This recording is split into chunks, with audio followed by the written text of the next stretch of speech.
Baixo o lema Unha noia para as persoas, o Bloque Nacionalista Galego presentase estes comicios co convencemento da necesidade dun cambio de rumbo nas actuais políticas municipais en materia urbanística, co fin de converter a vila nun lugar no que a xente queira vivir. Para o voceiro desta formación política, Ricardo Suárez, un dos proxectos para conseguilo sería a conexión da Alameda co Campo da Feira, incluindo a reforma do paseo marítimo. Queremos unir a Alameda e o Campo da Feira para que sexa esa grande Alameda para o desfruto das persoas e tamén facer unha reforma integral do paseo marítimo dotando de máis vegetación, dotando de máis sombra e dotando de máis equipamentos para o lecer social.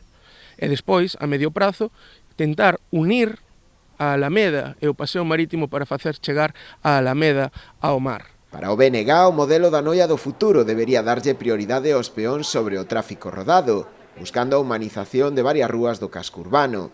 Aínda así, os proxectos non deben cinguirse únicamente ao centro da vila e sería necesario conectar tamén este coas zonas rurais, a través da creación das sendas peonís e de bici. Este modelo tamén o hai que levar aos lugares, ás aldeas. En ese sentido, queremos conectar a vila coas diferentes parroquias do municipio, non?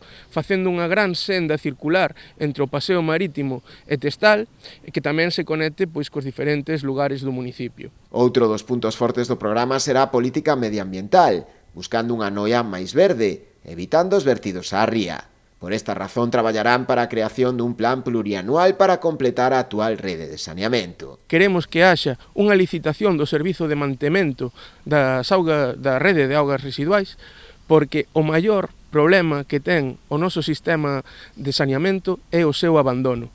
En ese sentido, tamén é necesario facer un plan plurianual para que, a través dunha cantidade fixa en todos os orzamentos, durante os próximos 4 anos, podamos facer que se remate ou que se complete a rede de saneamento integral.